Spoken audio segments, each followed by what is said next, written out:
Meus irmãos, boa noite. Vamos iniciar então o trabalho da noite de hoje, agradecendo então pela bênção de estarmos aqui, de estarmos reunidos, embora distantes, fisicamente, mas espiritualmente estamos todos juntos e vamos elevar o nosso pensamento a Deus, agradecendo pela bênção que vamos receber durante o trabalho de hoje. E vamos pedir permissão aos benfeitores espirituais, à nossa corrente de paz e amor, então, para iniciar a nossa palestra na noite de hoje. Então, meus irmãos, nós hoje vamos conversar sobre o capítulo 5 do Evangelho segundo o Espiritismo, que é o capítulo intitulado Bem-aventurados os aflitos. Esse capítulo ele começa com uma passagem que está no Evangelho de Mateus, que diz: Bem-aventurados os que choram, porque serão consolados. Bem-aventurados os que têm fome e sede de justiça, porque serão saciados. Bem-aventurados os que sofrem perseguição pela justiça, porque o reino dos céus é para eles. Então, esse trecho, na verdade, do Evangelho de Mateus, é um trecho que Jesus está falando no Sermão do Monte, em que ele fala das bem-aventuranças. E nós vamos conversar um pouco por que Jesus falava que eram bem-aventurados os aflitos. Ou seja, bem-aventurados aqueles que estão sofrendo ou que estão passando por algum tipo de sofrimento. Para nós conseguirmos entender essa mensagem de Jesus, tão importante, nós precisamos entender os conceitos, as causas, melhor dizendo, anteriores e as causas atuais das aflições.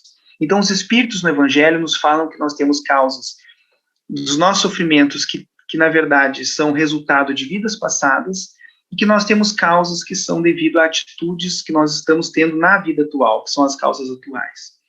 Em relação às causas anteriores, os Espíritos nos esclarecem que nós já vivemos muitas encarnações. Então, nós já tivemos vivemos em vários personagens, né? E nessas vidas passadas, a maioria de nós cometeu muitos erros, muitos enganos. Então, se nós tínhamos poder, nós utilizamos o nosso poder muitas vezes para humilhar os nossos semelhantes. Se nós tínhamos dinheiro, se nós tínhamos muita riqueza material, nós nos tornamos avarentos e não ajudamos as pessoas, prejudicando os outros e muitas vezes prejudicando a nós mesmos. Se nós tínhamos beleza física, nós utilizamos essa beleza física ou a saúde física para nos prejudicar ou prejudicar o nosso próximo. Então, em função desses erros cometidos após essas encarnações, na erraticidade, ou seja, no período entre as encarnações, o espírito, após tomar consciência, pede aos benfeitores espirituais uma nova oportunidade, uma nova chance, uma nova encarnação. E a justiça de Deus, o amor de Deus, permite essa nova chance. E quando o espírito inicia essa nova encarnação, no entanto, ele vai sofrer as consequências dos seus erros das vidas passadas, que nós chamamos de expiações. As expiações são as aflições que nós temos em função de atitudes que nós tomamos em vidas passadas. Então, aquele que foi muito poderoso, por exemplo, ele pode reencarnar numa situação uma situação de subalternidade, em que ele seja humilhado, por exemplo. Aquele que foi muito rico, que tinha muitas posses materiais, mas que se tornou muito avarento, ele pode reencarnar numa situação de pobreza. Aquele que foi muito belo, que tinha muita saúde, ou às vezes muita inteligência, e usou essa inteligência para prejudicar o seu próximo, pode reencarnar, por exemplo, com alguma doença congênita, algum transtorno, que pode se manifestar, às vezes, na infância, na adolescência, ou até mesmo na vida adulta. E nós precisamos parar para entender o porquê, qual é a lógica das expiações, por que a justiça de Deus age dessa forma? Por que aquele que errou numa vida passada, muitas vezes precisa expiar na vida atual? Nós temos que sempre lembrar que o nosso Pai é um Pai de amor e bondade. Deus é um Pai de amor, é um professor para nós. Então, as aflições, na verdade, são oportunidades. Essas dificuldades nas quais o espírito muitas vezes já reencarna com elas, são oportunidades para o crescimento espiritual. Então, aquele que foi muito, muito poderoso, muito orgulhoso, nessa situação de subalternidade, ele vai aprender a desenvolver a humildade. Ele vai ver o quanto é ruim humilhar o seu próximo. Aquele que esteve numa situação de muita riqueza, ele pode reencarnar com poucos recursos materiais para aprender a dar valor a outras coisas na sua vida. Né? Aprender a importância de auxiliar os outros quando passam por necessidade, por estar passando naquela vida por necessidades materiais. Aquele que tinha muita saúde, muita beleza, ou às vezes muita inteligência, usou isso para se prejudicar ou prejudicar o seu próximo, pode vir privado disso para que não cometa mais erros e para também aprender a valorizar a saúde física. Então, quando nós vemos os nossos irmãos passando por expiações, por sofrimentos, é claro que nós vamos ter compaixão, mas nós temos sempre que lembrar que não existe injustiça nas leis de Deus. Deus é sempre um pai de amor. Se nós estamos sofrendo, é porque nós temos que aprender com aquele sofrimento. O sofrimento não é simplesmente para nos castigar, é sim com um fim pedagógico, para que nós aprendamos, para que nós crescemos, para que nós passamos para um outro nível evolutivo. É assim como o professor que faz uma prova. O objetivo da prova não é castigar os alunos, embora os alunos muitas vezes pensem isso. O objetivo da prova é que o aluno precise ler aquele conteúdo, precisa estudar, precisa fazer relações entre os conteúdos trabalhados, para daí ele conseguir aprender o que o professor quer passar para ele. A prova obriga ele a fazer esse esforço. Né?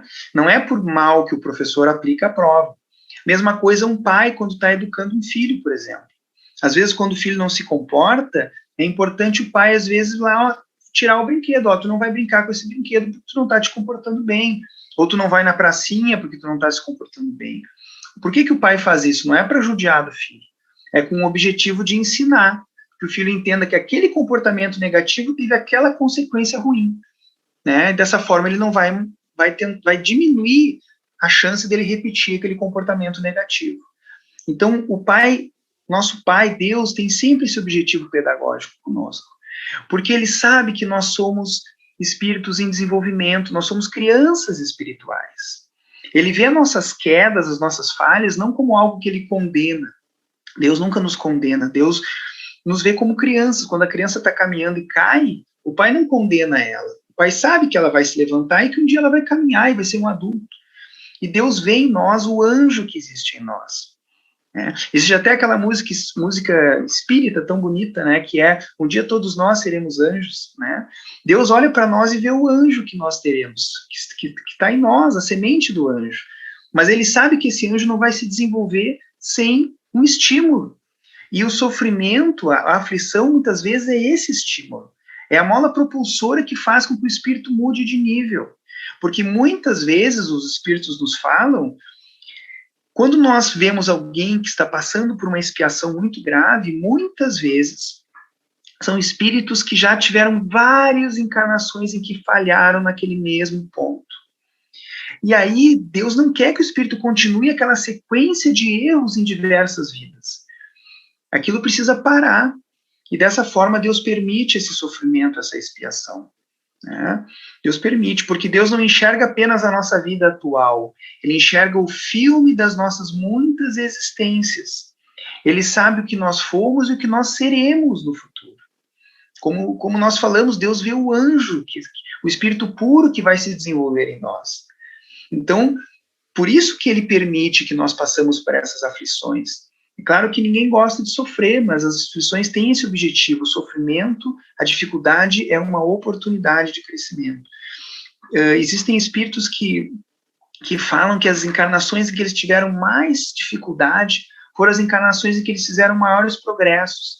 Existe uma história de uma moça, eu não lembro se está no livro do Divaldo ou do Chico, que ela teve muitas encarnações como rainha, como nobre, e ela tinha muita beleza física, e ela causou muitos prejuízos para ela e para outras pessoas. Depois de um tempo no plano espiritual, ela se esclareceu, ela foi trabalhar ajudando os necessitados, e ela ganhou mérito de ter uma nova encarnação. Quando ela reencarnou numa situação de muita pobreza, e junto com ela reencarnaram dois espíritos os quais ela tinha compromissos do passado, que eram os espíritos que reencarnaram como seus filhos em situações de deficiência. Então, ela passou aquela encarnação numa situação de mendicância com aqueles dois filhos. Sofreu, passou muitas dificuldades, mas após o seu desencarne, esse espírito relatou que aquela encarnação foi o ponto de inflexão na sua caminhada espiritual. A partir daquela encarnação, todas as encarnações seguintes, ela teve uma conduta diferente do que ela vinha tendo nas vidas anteriores. Ela buscou seguir mais os ensinamentos de Jesus, ela mudou completamente a sua caminhada em relação à conduta com o próximo. Então, as aflições das vidas, as aflições que nós passamos têm sempre uma razão. Além das causas anteriores, os espíritos nos falam também das causas atuais das aflições. Então, nesse capítulo 5 do Evangelho, existe uma parte que fala bastante dessas causas atuais. E os espíritos nos falam, inclusive, que a maior parte dos nossos sofrimentos na vida presente são devido à nossa conduta atual, e não a coisas que nós fizemos no passado. Então, a dificuldade de relação com aquele ente querido, com aquela pessoa no meu trabalho, não é muitas vezes porque eu vivi uma encarnação com dificuldades com ele em vidas anteriores, mas pode ser por causa da minha conduta atual, né? Então, os espíritos nos chamam bastante atenção disso. E, nesse capítulo 5, eles começam a falar o quanto as nossas condutas geram essas aflições, né? Por exemplo, as nossas condutas desregradas na vida, a nossa falta de moderação. Antes de Jesus encarnar na Terra, Aristóteles já dizia que o certo é o caminho do meio, não é nem 8 nem 80. Claro, ele não falava com essas palavras, mas ele dizia que o equilíbrio é o caminho. Né? Quantos de nós exageramos em tantas coisas, isso gera doenças físicas para nós, a medicina nos mostra. Né? Quantas vezes nós nos envolvemos, por exemplo, com situações que geram doenças físicas, tabagismo, o excesso de ingestão de bebidas alcoólicas, por exemplo. Né? Nós sabemos que a doutrina espírita não proíbe nada, mas os excessos sempre causam mal para nós. Né? O excesso da alimentação. Hoje em dia, a medicina nos mostra que nós temos muitas pessoas desencarnando por excesso de ingestão de alimentos com gordura, com carboidratos, que vão gerar doenças como diabetes, hipertensão, que, por sua vez, são causas de infarto, de acidente vascular cerebral. Então, quantas aflições nós nos pouparíamos se nós tivéssemos, às vezes, uma vida mais equilibrada, com mais moderação na alimentação, em tudo. Né? Quantas vezes a nossa própria irritação, a nossa falta de paciência gera sofrimento para os outros e para nós, para o nosso corpo físico? Quanto sofrimento no corpo físico nós temos e às vezes nem identificamos, que vem da nossa conduta, da nossa irritação, da nossa falta de paciência. Né? Se nós temos falta de paciência, às vezes, por exemplo, no trânsito, se nós nos impacientamos, às vezes, porque as pessoas se atrasam, nós temos que refletir, nós temos que parar, fazer nossa reflexão e pensarmos o que nós esperamos, às vezes, da vida. Nós achamos, né, que as coisas vão funcionar como nós queremos. Nós temos que ter uma ideia de que as coisas são como são. Às vezes nós sofremos porque não aceitamos as pessoas como são, as coisas como são. As pessoas podem se atrasar, o trânsito é mais complicado. Quanto mais nós levarmos a vida com leveza, com tranquilidade, aceitando as coisas, né? Tá no trânsito, põe uma música ali, uma música relaxante, né? Quanto menos a gente brigar com a vida, quanto menos ansioso, menos irritado nós ficarmos, mais paz nós vamos ter. Isso, vários estudos mostram que tem correlação com, né, com melhora de pressão arterial, com melhora de várias questões, o nosso equilíbrio íntimo, né?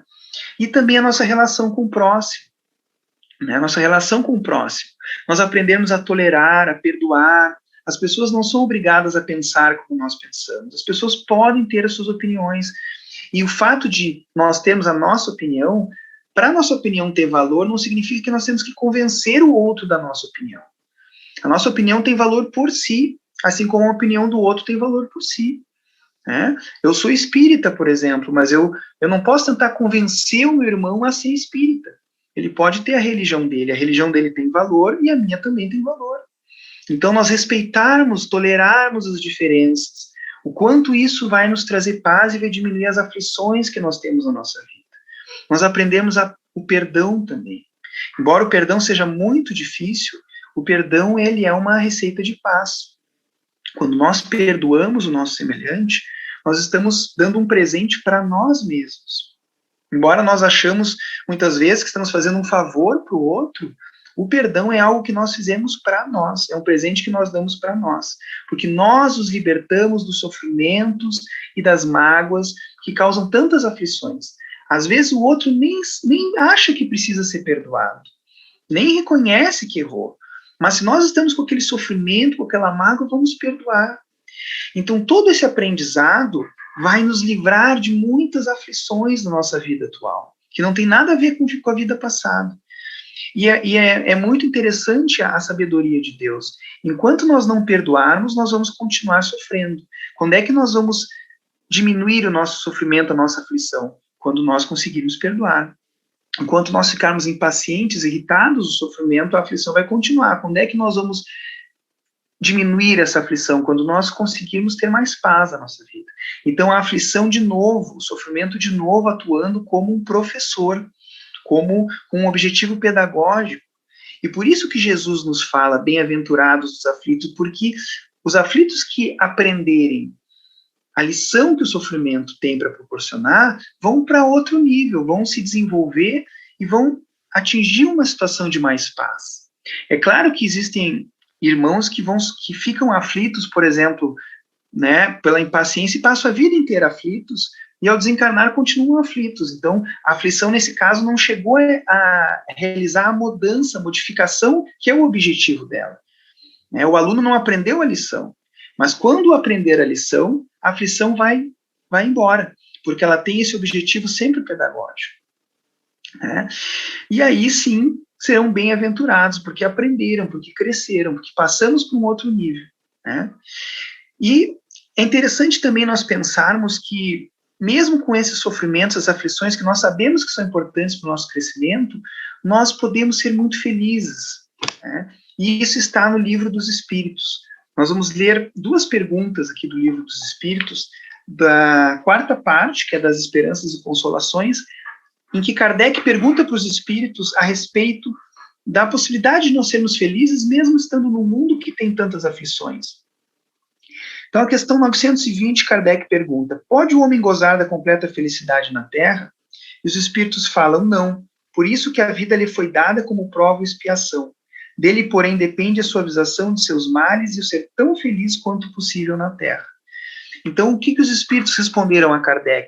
A felicidade completa nós não podemos ter ainda na Terra, porque nós temos expiação e provas, nós temos aflições aqui, porque nós precisamos delas para crescer, para aprender a lição que elas têm para nos dar. A felicidade completa ela vai estar presente nos mundos ditosos, onde estão os espíritos puros que não precisam mais passar por sofrimentos, porque eles já aprenderam. Eles não têm mais nada para que a aflição vá contribuir com eles, porque eles já cresceram, já completaram o seu processo evolutivo.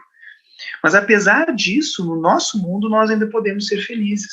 É o que os espíritos dizem, que do homem depende a suavização de seus males e o ser tão feliz quanto possível na Terra.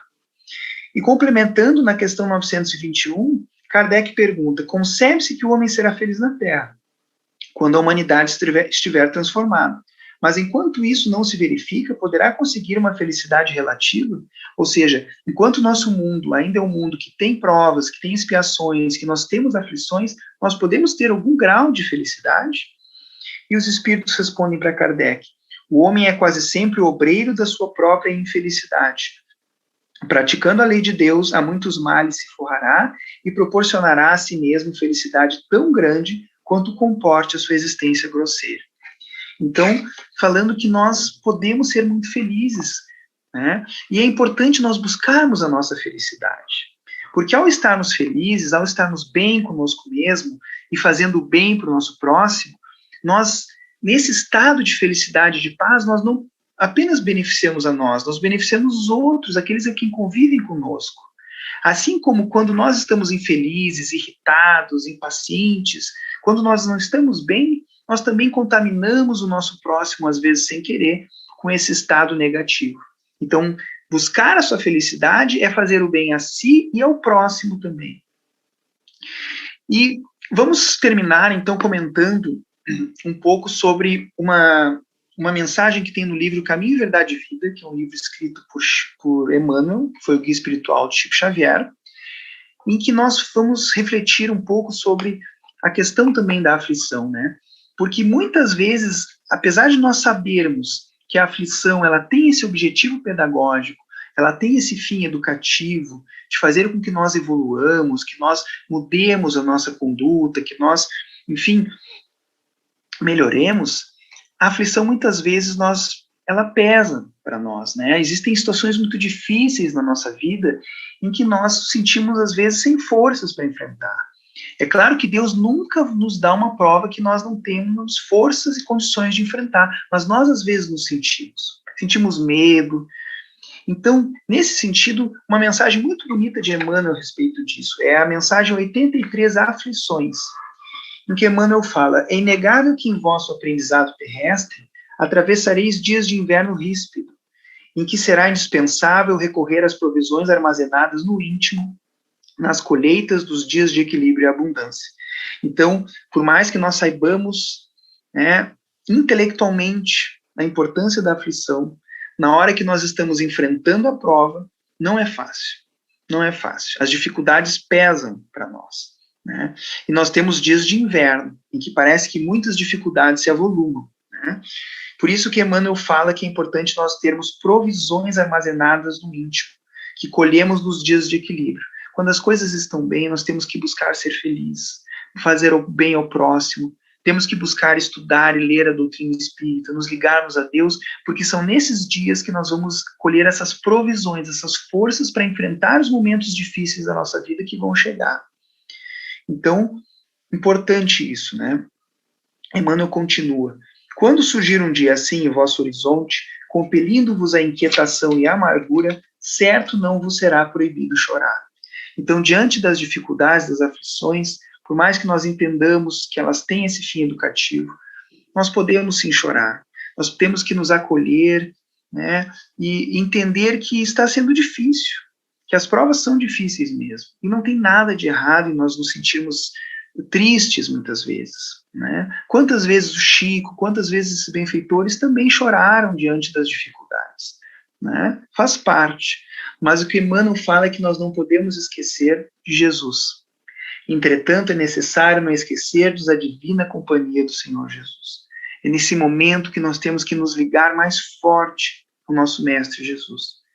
Supondes acaso que o Mestre dos Mestres habita uma esfera inacessível ao pensamento dos homens? Então a gente às vezes pensa que Jesus está tão longe, mas os benfeitores estão conosco, Jesus está ao nosso lado, sempre, e mais ainda nesses momentos difíceis. Não tenhamos dúvida disso, não tenhamos dúvida. Então, nós precisamos nos ligar a Ele, fazer a nossa prece, abrir o nosso coração e dizer: Mestre, está difícil para mim. Me ajude a me aproximar daquele irmão. Me ajuda a perdoar.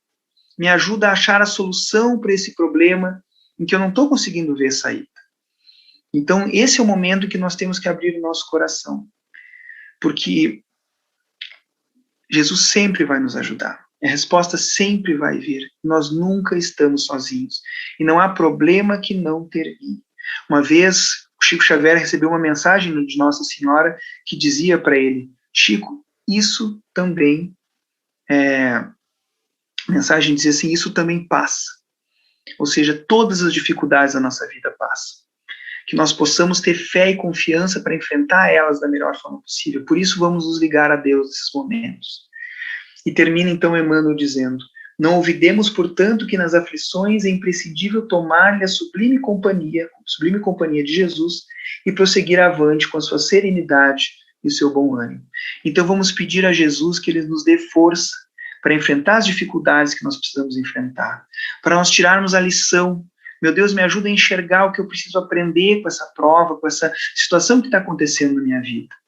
Né? Não importa se isso é de uma vida passada, mas que eu possa resolver. Eu estou aqui encarnado agora para resolver hoje esse problema, para começar a resolução dessa dificuldade que eu tenho agora.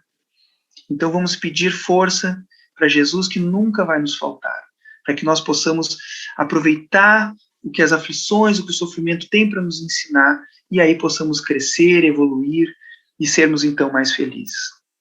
Então, agradecendo aos irmãos pela bênção de estarmos juntos de forma online na noite de hoje. Vamos elevar o nosso pensamento a Deus, pedindo a nossa corrente de paz e amor que distribua as bênçãos a todos nós, que possamos nos sentir renovados, possamos sentir o amparo e a proteção de Jesus sempre na nossa vida, que amanhã é um novo dia e que vamos ter mais sinergia, mais força e coragem para enfrentar as lutas que nós precisamos enfrentar.